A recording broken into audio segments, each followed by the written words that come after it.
ഞാനിന്ന് ഇവിടെ സംസാരിക്കാൻ പോണ വിഷയം ആരോഗ്യത്തിനെ കുറിച്ചിട്ടാണ്. പ്രത്യേകിച്ച് ഇന്നത്തെ ആരോഗ്യം ശ്രദ്ധിച്ചു കഴിഞ്ഞാൽ ഇന്ന് ഒരുവിധം എല്ലാ വീട്ടുകളിൽ പ്രഷറുണ്ട്, ഷുഗറുണ്ട്, അങ്ങനെ പല വ്യാധികളായിട്ട് ബുദ്ധിമുട്ടുന്ന ജനങ്ങളാണ്. അപ്പോൾ അവിടെയുള്ള വിഷയം എന്ന് പറഞ്ഞിട്ടുണ്ടെങ്കിൽ ഇവരെല്ലാവരും മരുന്നിൻ്റെ പിന്നാലൊക്കെ നടക്കുന്നുണ്ട്. ഔഷധങ്ങൾ നല്ലത് തന്നെയാണ്, പക്ഷെ ഔഷധം ആണോ നമ്മുടെ പരിഹാരം? ഔഷധമല്ല നമ്മുടെ പരിഹാരം. പരിഹാരം എന്താ വെച്ചാൽ അവരുടെ ജീവിതത്തിൽ വരേണ്ട മാറ്റങ്ങളാണ്, അവരുടെ ജീവിതശൈലി മാറേണ്ട മാറ്റങ്ങളാണ്. അതിൽ ഏറ്റവും പ്രധാനം ആഹാരം തന്നെയാണ്. ഈ ആഹാരം മാത്രം മാറിയേണ്ട കാര്യമുണ്ടോ? ഇല്ല. അവിടെ മാനസികാവസ്ഥ കൂടെ വളരെ പ്രധാനം തന്നെയാണ്. അപ്പം മാനസികാവസ്ഥ നമുക്ക് താൽക്കാലം ഒരു പക്ഷേ മെഡിറ്റേഷനോ അങ്ങനെയുള്ള പല പരിഹാരങ്ങൾ വെച്ചിട്ട് നമുക്ക് ചെയ്യാം. പക്ഷേ അതിനേക്കാളും എളുപ്പത്തിൽ ഓരോ വ്യക്തികൾക്ക് ചെയ്യാൻ പറ്റിയത് നമ്മുടെ ആഹാര രീതികൾ മാറ്റാവുന്നത് തന്നെയാണ്. ഇന്നത്തെ ആരോഗ്യം ശ്രദ്ധിച്ചു കഴിഞ്ഞാൽ ഇന്ന് ഒരുവിധം എല്ലാ വീട്ടുകളിൽ പ്രഷറുണ്ട്, ഷുഗറുണ്ട്, അങ്ങനെ പല വ്യാധികളായിട്ട് ബുദ്ധിമുട്ടുന്ന ജനങ്ങളാണ്. അപ്പോൾ അവിടെയുള്ള വിഷയം എന്ന് പറഞ്ഞിട്ടുണ്ടെങ്കിൽ ഇവരെല്ലാവരും മരുന്നിൻ്റെ പിന്നാലൊക്കെ നടക്കുന്നുണ്ട്. ഔഷധങ്ങൾ നല്ലത് തന്നെയാണ്, പക്ഷെ ഔഷധം ആണോ നമ്മുടെ പരിഹാരം? ഔഷധമല്ല നമ്മുടെ പരിഹാരം. പരിഹാരം എന്താ വെച്ചാൽ അവരുടെ ജീവിതത്തിൽ വരേണ്ട മാറ്റങ്ങളാണ്, അവരുടെ ജീവിതശൈലി മാറേണ്ട മാറ്റങ്ങളാണ്. അതിൽ ഏറ്റവും പ്രധാനം ആഹാരം തന്നെയാണ്. ഈ ആഹാരം മാത്രം മാറിയേണ്ട കാര്യമുണ്ടോ? ഇല്ല. അവിടെ മാനസികാവസ്ഥ കൂടെ വളരെ പ്രധാനം തന്നെയാണ്. അപ്പം മാനസികാവസ്ഥ നമുക്ക് താൽക്കാലം ഒരു പക്ഷേ മെഡിറ്റേഷനോ അങ്ങനെയുള്ള പല പരിഹാരങ്ങൾ വെച്ചിട്ട് നമുക്ക് ചെയ്യാം. പക്ഷേ അതിനേക്കാളും എളുപ്പത്തിൽ ഓരോ വ്യക്തികൾക്ക് ചെയ്യാൻ പറ്റിയത് നമ്മുടെ ആഹാര രീതികൾ മാറ്റാവുന്നത് തന്നെയാണ്. ഇവിടെയാണ് നമ്മുടെ അടുത്തൊരു വിഷയം വരുന്നത്. അപ്പോൾ യഥാർത്ഥത്തിൽ മരുന്ന് കഴിക്കുന്നതോ ജനങ്ങളുടെ ഒരു ചോദ്യം തന്നെയാണ്. മരുന്ന് ആവശ്യമാണ്. ഇപ്പോൾ അലോപ്പത്തി ആണെങ്കിലും ഏത് നിങ്ങൾ കഴിക്കുന്ന ഔഷധമാണെങ്കിലും അത് ആവശ്യമാണ്. അപ്പോൾ അവിടെ ഈ വെൽനസ് ഇൻഡസ്ട്രീൻ്റെ എന്താണ് വിഷയം? ആ ഒരു കൺഫ്യൂഷനാണ് നമുക്ക് ആദ്യം ക്ലിയർ ചെയ്യേണ്ടത്. മെഡിസിൻ നമ്മൾ കഴിക്കുന്നത് ആ രോഗം ഇനി കുറച്ചുകൂടെ മോശമായ അവസ്ഥയിലേക്ക് പോകാണ്ടിരിക്കാൻ വേണ്ടിയിട്ടാണ്. അതിൻ്റെ അർത്ഥം ഈ കഴിക്കുന്ന ഈ മെഡിസിൻ നമുക്ക് ആവശ്യമുള്ളത് തന്നെയാണ്. പക്ഷേ ആ രോഗം വരുന്നതിൻ്റെ കാരണം എന്താണ്? അതൊരു സെല്ലിൻ്റെ ഡീജനറേഷനാണ്. അതിൻ്റെ അർത്ഥം ചില കോശങ്ങൾ വന്നിരിക്കുന്ന തകരാറുകൾ, ചില ഹോർമോണിൻ്റെ ഇംബാലൻസുകൾ, ചില ഫങ്ഷൻസ്, അത് ഡൈജസ്റ്റീവ് ആയിക്കോട്ടെ, ഏത് ഒരു സിസ്റ്റത്തിലും അതിനെ കറക്റ്റ് ചെയ്യാൻ വേണ്ടിയിട്ട് എങ്ങനെയാണ് സാധിക്കുക? 100% മനുഷ്യൻ്റെ ശീലങ്ങൾ മാറ്റിയാൽ തന്നെയാണ്. അവൻ എങ്ങനെ എണീക്കണം, എങ്ങനെ കിടക്കണം, എന്ത് ആഹാരം കഴിക്കണം, ഇതാണ്. അപ്പോൾ മെഡിസിൻ്റെ കൂടെ വെൽനസ് ഇൻഡസ്ട്രി പോയാൽ മാത്രമേ അത് ഗുണം ചെയ്യുള്ളൂ. എന്താണ് അതിൻ്റെ അർത്ഥം? Wellness industry is totally related to the food, your food habits. അപ്പോൾ ഈ ഫുഡ് ഹാബിറ്റ് എന്ന് പറയുമ്പോഴുള്ള വിഷയം എന്താണ്? ഇന്ന് കിട്ടുന്ന ആഹാരം അടക്കം മായമുള്ളതായി പോയി. നമുക്കത് മാറ്റാൻ സാധിക്കുമോ? മാറ്റാൻ സാധിക്കും. It is a big effort. അസാധ്യ കാര്യങ്ങളാണ്. അപ്പോൾ അവിടെ എന്ത് ചെയ്യണം? നമുക്ക് നല്ലതായ ശുദ്ധമായ കിട്ടുന്ന വസ്തുക്കൾ എവിടെന്നെങ്കിലും ഉണ്ടെങ്കിൽ ആ ഒരു പ്രൊമോഷനാണ് ഈ വെൽനസ് ഇൻഡസ്ട്രി ചെയ്യുന്നത്. അതിലേക്കാണ് നമ്മൾ കടക്കാൻ പോകുന്നത്. ഇവിടെയാണ് വെൽനസ് ഇൻഡസ്ട്രിയിൽ പല സ്ഥാപനങ്ങൾ അവരൊക്കെ ഓരോ പ്രൊഡക്റ്റുകൾ പ്രൊമോട്ട് ചെയ്യുന്നുണ്ട്. Of course every product is beautiful. ഒരു പ്രൊഡക്റ്റൊന്നും ഞാൻ മോശം പറയില്ല. ചിലൊരു അലോവേര ഉണ്ട്, depends. Some people promote noni, some people support some berry juices. എന്താണെങ്കിലും ഇതൊക്കെ ആൻറ്റി ഓക്സിഡൻ്റ് ആയിട്ടാണ് ഇവന് വർക്കൗട്ട് ചെയ്യുന്നത്. പക്ഷേ ഓരോ ഫ്രൂട്ടിനും അതിൻ്റെതായ കുറവുകളുണ്ട്. അവിടെയാണ് നമ്മുടെ ഇന്ത്യൻ സംസ്കാരത്തിന് വില വരുന്നത്. ഇന്ത്യയിൽ യഥാർത്ഥത്തിൽ നമ്മുടെ ആഹാരം തന്നെ ആയുർവേദ, നമ്മുടെ ആഹാരം തന്നെയാണ് ഔഷധം. അപ്പോൾ ഹിപ്പോക്രട്ടീസ് പറഞ്ഞ പ്രകാരം തന്നെ your medicine is your food. നിങ്ങളുടെ ആഹാരമാണ് നിങ്ങളുടെ ഔഷധം. അവിടെയാണ് നമ്മൾ ഹൈലൈറ്റ് ചെയ്യേണ്ടത്. അതിൽ ഇന്ത്യൻ ആഹാരത്തിൽ മഞ്ഞൾ ഇല്ലാത്തൊരു സംഭവമില്ല. അപ്പോൾ ഈ മഞ്ഞൾ പണ്ട് മുതൽ ഉപയോഗിക്കുന്ന ഒരു സംഭവമാണ്. അന്ന് കൃഷി ചെയ്യുന്നതൊക്കെ വീട്ടുകളിൽ വെച്ചിട്ട് തന്നെയാണ്. ഏറ്റവും ഗുണമുള്ള ഒരു സംഭവമാണ് മഞ്ഞൾ. എന്താണ് മഞ്ഞളിൻ്റെ റോള്? അത് ലിവർ സപ്പോർട്ടാണ്. ഇവിടെയാണ് നമ്മൾ ഒരു കാര്യം മനസ്സിലാക്കേണ്ടത്.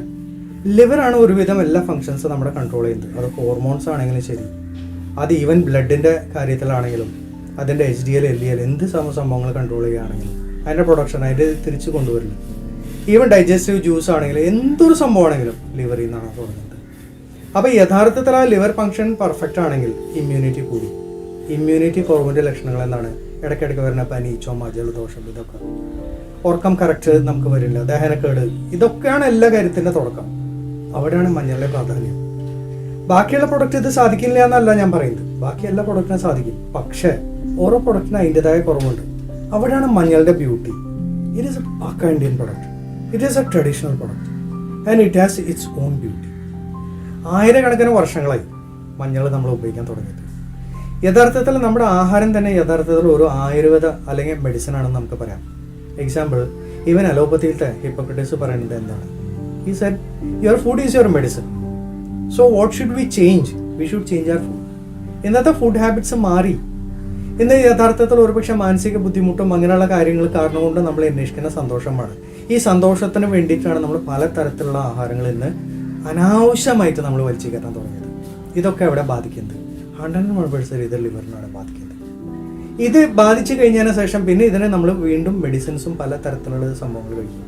അത് വീണ്ടും ഒരു ബുദ്ധിമുട്ടുണ്ടാക്കുകയാണ്. Finally who is the main person who is doing all the process? Liver തന്നെയാണ്. ആ ലിവറിനെ തിരിച്ച് ഫംഗ്ഷനിലേക്ക് കൊണ്ടുവരണമെങ്കിൽ, ആ ലിവറിനെ വീണ്ടും സ്ട്രോങ് ആക്കണമെങ്കിൽ മഞ്ഞൾ തന്നെയാണ്. ഞങ്ങൾ എന്താ ചെയ്യുന്നത് വെച്ചാൽ, ഇപ്പം എൻ്റെ അനുഭവം ഇക്കണ്ട കാലം അനേക ഡോക്ടർമാരുടെ കൂടെ റിസർച്ചും മറ്റെല്ലാ കാര്യത്തിലും പങ്കെടുത്തപ്പോൾ ഞാൻ ഏറ്റവും കോമൺ ആയിട്ട് അവർ ഒരു പക്ഷേ സർജറിയും മറ്റെല്ലാം മെഡിക്കേഷൻസും അതിൻ്റെ ഡിസീസിൻ്റെ റീസൺസും എല്ലാം കണ്ടുപിടുത്തത്. പക്ഷേ എനിക്ക് മനസ്സിലായത് ഒന്നുള്ളൂ, ഫുഡ് ഹാബിറ്റാണ് ഇവിടെ ഏറ്റവും വലിയ villain. So nobody is going to change their food habits, nobody is going to change their life. അവരുടെ ജീവിതം മാറ്റാൻ അവർ തയ്യാറുള്ള. മാറ്റാൻ തയ്യാറല്ലെങ്കിൽ എന്താണ് അതിന് ഓപ്ഷൻ? വെൽനെസ് ഹെൽത്ത് എന്തെങ്കിലും ഒരു നല്ലൊരു പ്രൊഡക്റ്റ്, ലിവറിനെ പ്യൂരിഫൈ ചെയ്യുക. ഇനിയാണ് നമ്മൾ മനസ്സിലാക്കേണ്ട ചില കാര്യങ്ങൾ. മഞ്ഞൾ സാധാരണ എല്ലാവരും ആഹാരത്തിൽ കഴിക്കാറുണ്ട്. പക്ഷേ എവിടെയാണ് വിഷയം? ഇന്ന് നല്ല മഞ്ഞൾ കിട്ടാനില്ല. അപ്പം നല്ല മഞ്ഞൾ എന്ന് പറഞ്ഞിട്ട് ഓർഗാനിക് അങ്ങനെ പലതും പല ആൾക്കാർ കൊടുക്കാറുണ്ട്. അവിടെയാണ് അടുത്തൊരു വിഷയം. ഓർഗാനിക് ആണെങ്കിൽ ഉറപ്പായിട്ട് അതിൽ ഹെവി മെറ്റൽസ് കുറവായിരിക്കും. മെറ്റൽസ് ലൈക്ക് ലെഡ്, ക്രോമിയം, അങ്ങനെയുള്ള കാഡ്മിയം, അങ്ങനെയുള്ള കാര്യങ്ങൾ. പക്ഷേ നാച്ചുറൽ ഓർഗാനിക് എടുക്കുകയാണെങ്കിൽ of course the turmeric is costly. അപ്പോൾ ഇത് ഞങ്ങൾ സ്വന്തം കൃഷി ചെയ്യുന്നതാണ്. സ്വന്തം കൃഷി ചെയ്ത് കഴിഞ്ഞതിന് ശേഷം അതിൻ്റെ പ്രോസസ്സിങ് കാര്യങ്ങളൊക്കെ ഞങ്ങൾ തന്നെയാണ് ചെയ്യുന്നത്. പക്ഷേ അവിടെ യഥാർത്ഥത്തിൽ ഒരു ടീസ്പൂൺ മഞ്ഞൾ നമ്മൾ എല്ലാ ദിവസവും അതിരാവിലെ പഴയ ആൾക്കാരൊക്കെ പറയാറുണ്ട് പാലിലൊക്കെ കലക്കിയിട്ട് കുടിച്ച് കഴിയും. വളരെ നല്ല റിസൾട്ടാണ്. പക്ഷേ അത് ഡിസ്റ്റിൽ ചെയ്തിരുന്നെങ്കിലോ അതിൻ്റെ കുറച്ചുകൂടെ കൂടുതൽ ക്വാളിറ്റിയിലുള്ള കോൺസെൻട്രേഷൻ കിട്ടും. ക്വാളിറ്റിയിലുള്ള കോൺസെൻട്രേഷൻ കിട്ടാമെന്ന് പറഞ്ഞിട്ടുണ്ടെങ്കിൽ ചില വ്യക്തികൾ കുർക്കുമിൻ മാത്രം ഫോക്കസ് ചെയ്യും. അഗെയിൻ എല്ലാവരും ഒരു കാര്യം മനസ്സിലാക്കണം, കുർക്കുമിൻ വാട്ടർ സോല്യൂബിൾ അല്ല. അപ്പോൾ വാട്ടർ സോല്യൂബിൾ തന്നെ വേണം. അപ്പോൾ അതെങ്ങനെയാണ്? അത് ഡിസോൾവ് ചെയ്തിട്ട് യഥാർത്ഥത്തിൽ ഫ്രാക്ടൽ ഡിസ്റ്റിലേഷൻ വഴിക്ക് എടുക്കുന്നതാണ്. ഫ്രാക്ടൽ ഡിസ്റ്റിലേഷൻ വഴിക്ക് എടുക്കുന്ന സമയത്ത് വെറും കുർക്കുമിൻ മാത്രമല്ല, മഞ്ഞളിൽ വളരെ ആവശ്യമായ മെഗ്നീഷ്യം, പൊട്ടാഷ്യം, അങ്ങനെയുള്ള തൈമീൻ, ഇതുപോലെയുള്ള അനേക ഘടകങ്ങൾ അതിൻ്റെ കൂടെ വരും. അപ്പോൾ ഇതെങ്ങനെയാണ് ഇത് ചെയ്യേണ്ടത്? വളരെ സിമ്പിൾ തിയറിയാണ്. അതിരാവിലെ എനിക്ക് ഉടനെ തന്നെ ഈ സാധനം വായിലിട്ടിട്ട് നാവിൻ്റെ ഇടയിൽ കുറച്ച് നേരം നമ്മൾ പിടിക്കും. എന്തിനാണ് അങ്ങനെ ചെയ്യാനുള്ള കാരണം വളരെ സിമ്പിളാണ്. അതിൻ്റെ അബ്സോർപ്ഷൻ വളരെ ഫാസ്റ്റാണ്. ബോഡിയിൽ രാത്രി കിടന്നുറങ്ങിയതിന് ശേഷം അതിരാവിലെ എനിക്കുന്ന സമയത്ത് your body is totally clean. അപ്പോൾ അതിൻ്റെ കുറേ പ്രോസസ്സുകൾ കഴിഞ്ഞിരിക്കുകയാണ്. അപ്പോൾ അതിൽ ആദ്യം കയറുന്ന വസ്തു എന്തായിരിക്കണം? It should be a very good product. അവിടെ നമ്മൾ കുറേ മാറ്റങ്ങളുണ്ട്. Try to use a paste which is having no chemicals. Chemical ഇല്ലാത്ത പേസ്റ്റുകൾ കാര്യങ്ങളൊക്കെ ഉണ്ട്. അത് കുറേ പ്രാധാന്യമുണ്ട്. അതിരാവിലെ നിങ്ങളുടെ ശരീരത്തിൽ എന്ത് കയറുന്നു, എന്ത് കേൾക്കുന്നു, അതാണ് നിങ്ങളുടെ ജീവിതം. അപ്പോൾ ഈ മഞ്ഞൾ എന്താണ് ചെയ്യുന്നത്? അതിരാവിലെ കയറുമ്പോൾ അവൻ്റെ ഡൈജസ്റ്റീവ് പ്രോസസ്സ് അങ്ങനെയുള്ള കാര്യങ്ങളൊക്കെ പതുക്കെ അവൻ ക്ലീൻ ചെയ്യാൻ തുടങ്ങും. ഇതിൻ്റെ റിസൾട്ടുകൾ ഞാൻ കണ്ടെത്തിയത് എന്താ വെച്ചാൽ, ഉറപ്പായിട്ട് ഇതൊക്കെ ഞങ്ങൾ എല്ലാവരും യൂസ് ചെയ്തു, അനേക വ്യക്തികൾക്ക് കൊടുത്തു. കഴിഞ്ഞ 4-5 വർഷമായിട്ട് ഞങ്ങൾ കൊടുത്തുകൊണ്ടിരിക്കുന്നു. ഈ കൊടുക്കുന്ന സമയത്ത് കണ്ടിരിക്കുന്ന റിസൾട്ട് പല വ്യക്തികൾ ഉറപ്പായിട്ട് ഇത് മെഡിസിൻ അല്ല. ഞാൻ എപ്പോഴും പറയുന്നത്, നിങ്ങൾ കഴിക്കുന്ന മരുന്നിൻ്റെ കൂടെ ഇത് ഉപയോഗിക്കൂ. ഇത് ഉപയോഗിച്ചിട്ട് നോക്കൂ എങ്ങനെയുണ്ട് റിസൾട്ട് നിങ്ങൾ നോക്കൂ. പക്ഷെ ഞങ്ങൾക്ക് കിട്ടിയിരിക്കുന്ന ഗുണങ്ങൾ അത്ഭുതമാണ്. ഒരു 10-15 ദിവസത്തിൻ്റെ ഉള്ളിൽ അത്ഭുത മാറ്റങ്ങളാണ്. സ്കിന്നിൻ്റെ ടെക്സ്ചർ മാറുന്നു, സ്കിന്നിൻ്റെ ക്വാളിറ്റി മാറുന്നു. അതാണ് ഏറ്റവും ഫസ്റ്റായിട്ട് നമ്മൾ പുറത്തേക്ക് കാണുന്നത്. Slowly it gives results in your cholesterol and everything. അപ്പോൾ എന്താണ് എക്സാക്ട്ലി സംഭവിക്കുന്ന ഒന്നുമല്ല, ലിവറിൻ്റെ പ്യൂരിഫിക്കേഷൻ അവിടെ നടക്കുകയാണ്. ഇതിന് ഏറ്റവും വലിയ റിസൾട്ട് പറയട്ടെ, പല വ്യക്തികൾ ഒരു പക്ഷേ എഡിക്ഷനിലായിരുന്നു. ഈ എഡിക്ഷൻ കാരണം കൊണ്ട് അവർക്കുള്ള ബുദ്ധിമുട്ടുകൾ ഉണ്ടായിരുന്നു. പക്ഷേ ഈ എഡിക്ഷന് അവർക്ക് പതുക്കെ ഇല്ലായ്മ തോന്നാൻ തുടങ്ങി. There was A question mark. എവിടെയാണ് എന്ത്? അപ്പോൾ ലിവർ പ്യൂരിഫൈ ആവുന്ന സമയത്ത് എഡിക്ഷന് പോലും ഒരു ഗുണമാണ്. അതിൻ്റെ അർത്ഥം എന്താണ്? മരുന്ന് അവർ കഴിക്കട്ടെ. മരുന്നിന് സൈഡ് ഇഫക്റ്റുകളുണ്ട്. എല്ലാ ഡോക്ടേഴ്സിനും അത് അറിയാവുന്ന ഒരു വിഷയം തന്നെയാണ്. ഉറപ്പായിട്ടും മെഡിസിൻ നമുക്ക് ആവശ്യമാണ്. പക്ഷെ അതിൻ്റെ കൂടെ ചില കോമ്പിനേഷൻസ് ഉണ്ട്. അത് കാരണം കൊണ്ട് ഉണ്ടാവുന്ന ബുദ്ധിമുട്ടുകൾ അതിനെ പോലും ഒഴിച്ചു മാറ്റാൻ ആ ക്ലെൻസിങ് പ്രോസസ്സ് ചെയ്യുന്നതാണ് കുർക്കുമിൻ. അല്ലെങ്കിൽ നമ്മുടെ മഞ്ഞളുടെ ഫുൾ എക്സ്ട്രാക്ട്. അത് വെറും കുർക്കുമിൻ അല്ല. വെറും കുർക്കുമിൻ എന്ന് പറഞ്ഞിട്ടുണ്ടെങ്കിൽ അത് വാട്ടർ സോള്യൂബിൾ അല്ല. നമ്മൾ ഫുൾ എക്സ്ട്രാക്ട് എടുക്കുമ്പോൾ അതിൽ മാഗ്നീഷ്യം ഉണ്ട്, എല്ലാ കാര്യങ്ങളും എല്ലാ കാരണം കൊണ്ട് അതിൻ്റെ ഗുണങ്ങൾ അത്യുത്തമമാണ്. ഇതാണ് നമ്മുടെ പ്രൊഡക്റ്റ്. അപ്പോൾ ഈ പ്രൊഡക്റ്റ് നമ്മൾ നോക്കുന്ന സമയത്ത് ഒരു ലൈറ്റ് വൈറ്റ് കളറിലാണ് കാണുന്നത്. സർവ്വസാധാരണ എല്ലാവരും ചോദിക്കാറുണ്ട്, അല്ല അതെന്താണ് വൈറ്റ് കളർ, മഞ്ഞല്ലേ? അവിടെയുള്ള ചോദ്യത്തിന് ഉത്തരങ്ങളാണ്. ഏതൊരു വസ്തുവും എക്സ്ട്രാക്ട് ചെയ്ത് കഴിഞ്ഞാൽ, ഈവൻ ഹിബസ്കസ് ഫ്ലവർ ആണെങ്കിലും എന്ത് സംഭവം എക്സ്ട്രാക്ട് ചെയ്ത് കഴിഞ്ഞിട്ടുണ്ടെങ്കിൽ അത് വൈറ്റ് തന്നെയാണ് വരിക. അപ്പോൾ എക്സ്ട്രാക്റ്റുകളെല്ലാം വൈറ്റ് തന്നെയാണ്. അപ്പോൾ എക്സ്ട്രാക്റ്റുകൾ എന്താണ് പ്രത്യേകത? അതിലുള്ള ഇമ്പോർട്ടൻ്റ് ആയിട്ടുള്ള മിനറൽസ്, വൈറ്റമിൻസ്, ഈ സംഗതികളൊക്കെ ആ ഹൈ പവറിലുള്ള ഒരു പർട്ടിക്കുലർ പ്രഷർ, ഒരു പർട്ടിക്കുലർ സ്റ്റീമിങ് പ്രഷർ, ഒരു പർട്ടിക്കുലർ വെയിറ്റ് അങ്ങനെയൊക്കെ ചെയ്തതിന് ശേഷം കിട്ടുന്ന ഒരു ലിക്വിഡ് ഐറ്റമാണ് ഇത്. അതിരാവിലെ 2 മൂടി, സർവ്വസാധാരണ എന്തെങ്കിലും കുറവുകൾ കാര്യങ്ങളുണ്ടെങ്കിൽ 2 മൂടി വെച്ചിട്ട് നാവിൻ്റെ അടിയിലേക്ക് നമ്മൾ ഒഴിച്ച് അത് കഴിഞ്ഞതിന് ശേഷം അത് സോൾവ് ചെയ്യാനാണ് പറയും. അത് കഴിഞ്ഞതിന് ശേഷം ഒരു ഇളം ചൂട് വെള്ളം ഒരു ശകലം ഗ്ലാസ് കഴിക്കുന്നതുകൊണ്ട് വിരോധമൊന്നുമില്ല.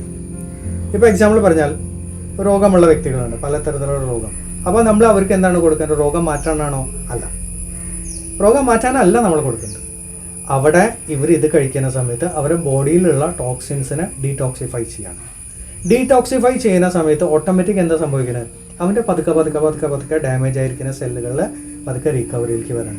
റിക്കവറി വരുമ്പോൾ എന്താ സംഭവിക്കുന്നത്?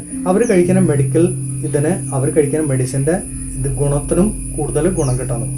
Automatically his disease comes down. അവിടെയാണ് അതിൻ്റെ പ്രത്യേകത. സർവ്വസാധാരണ എല്ലാ വ്യക്തികളും ഒരു 10 മില്ലി എല്ലാ ദിവസവും രാവിലെ ഉപയോഗിച്ച് കഴിഞ്ഞാൽ അത്യുത്തമമാണ്. എന്താണ് അങ്ങനെ പറയാൻ കാരണം വളരെ സിമ്പിളാണ്. നമ്മൾ എല്ലാ ദിവസവും കഴിക്കുന്ന പ്രൊഡക്റ്റ്, ഏത് ആഹാരമാണെങ്കിലും എന്ത് മെഡിസിൻസ് ആണെങ്കിലും ഇതിലൊക്കെ വിഷങ്ങളുണ്ട്. എന്നാൽ അത് അവോയ്ഡ് ചെയ്യാൻ പറ്റുമോ? ഇല്ല, പ്രാക്ടിക്കലി അത് പോസിബിൾ അല്ല. You have to have your medicines, you have to have your food. അപ്പം എന്ത് ചെയ്താലും അതിനെ ക്ലാരിഫിക്കേഷൻ ചെയ്യാൻ, അതിനെ വൃത്തിയാക്കാൻ എന്ത് വേണം? You have to have something. High fibrous diet എല്ലാവരും പറയാറുണ്ട്. നല്ല എക്സസൈസ് ചെയ്യണം എല്ലാവരും പറയാറുണ്ട്. How much do we do? എല്ലാ ദിവസവും പ്രാക്ടിക്കലി നമ്മൾ ചെയ്യാറില്ല. അപ്പോൾ എളുപ്പം ഏതാണ്? എളുപ്പം ഒരു ഫുഡ് സപ്ലിമെൻറ്റ് കഴിക്കുന്നതാണ്. So this is the food supplement which is going to change the history of India. നമ്മുടെ ഇന്ത്യൻ പ്രൊഡക്റ്റ്, നമ്മുടെ ദേശീയ പ്രൊഡക്റ്റ്, നമ്മുടെ നാട്ടിലത്തെ സംസ്കാരം നമ്മൾ തിരിച്ചു കൊണ്ടുപോകും. ഇനി പലരും ചോദിക്കും, അല്ല സാറേ അതിന് വല്ല സൈഡ് എഫക്ട്സും കാര്യങ്ങളുണ്ടോ? ഉണ്ടാവില്ല. എന്താണ് അങ്ങനെ പറയാൻ കാരണം? 100% നാച്ചുറൽ എടുത്തിട്ട് ഇതിൽ വേറെ പ്രിസർവേറ്റീവ്സോ കാര്യങ്ങളോ ഒന്നും നമ്മൾ ചേർത്തില്ല. അതിൻ്റെ ആവശ്യമില്ല. ഇനി അവിടെ ശാസ്ത്രീയമായ ചില ചോദ്യങ്ങളുണ്ട്. Scientifically does it contain lead, does it contain, ഏതൊരു കാര്യത്തിന് അതിൻ്റെതായ മാനദണ്ഡങ്ങളുണ്ട്. ഗവൺമെൻറ്റിൻ്റെ ഒരു പർട്ടിക്കുലർ റൂൾസ് ആൻഡ് റെഗുലേഷൻസ് ഉണ്ട്. ഇത്ര പെർസെൻറ്റേജ് വരെ. അപ്പോൾ അത് ടെസ്റ്റിംഗ് പ്രോസസ്സ് വഴിക്കാണ് അതിൻ്റെ സർട്ടിഫിക്കറ്റ്സ് കാര്യങ്ങളൊക്കെ പ്രൊഡ്യൂസ് ചെയ്യാവുന്ന ഒരു വിഷയമാണ്. So rest everything is totally normal, natural. It is your life. നിങ്ങളാണ് തീരുമാനിക്കേണ്ടത് എൻ്റെ ജീവിതം എങ്ങോട്ട് പോകണം. നമ്മൾ ജീവിക്കണം. ആയുസ് ദൈവം തന്നതാ, അത് ആസ്വദിക്കണം. Let us enjoy our life. Don't stay away from all those food products or whatever it is. ഉപയോഗിച്ചോളൂ, വിഷയമില്ല. ഒരു ടേസ്റ്റൊക്കെ ജീവിതത്തിൽ ഇന്നത്തെ സാഹചര്യം എങ്ങനെയാണ്? ഇന്ന് ടെൻഷനും കാര്യങ്ങളും കൂടുതലാണ്. പക്ഷെ അതിനെ ന്യൂട്രലൈസ് ചെയ്യാൻ എന്താ ചെയ്യണം? ഗോ ഫോർ കോർക്കോസാൻ. It's the best supplement available today in India, made by Indians and 100% Indian. അപ്പോൾ let us build our nation together. Let us build our nation. എന്താ കാര്യം വെച്ചാൽ ഇവിടെ ഒരു കാര്യം നമ്മൾ ചിന്തിക്കണം. നമ്മുടെ രാജ്യം അനവധി ശാസ്ത്രങ്ങളുടെ ഒരു സ്ഥലമാണ്. അതിനെ നിഷേധിക്കുന്ന ഒരു പ്രവണത ആണ് ഇതുവരെ നമ്മൾ കേട്ടത്. ഇനി നമ്മളത് മാറ്റാൻ പോവാം. നമ്മുടെ രാജ്യത്തെ ഉൽപ്പന്നങ്ങൾ ലോകം മൊത്തം അറിയാൻ പെടട്ടെ. നമ്മളതിൽ നമ്പർ 1 ആവട്ടെ. And we are going for the results. Best of luck.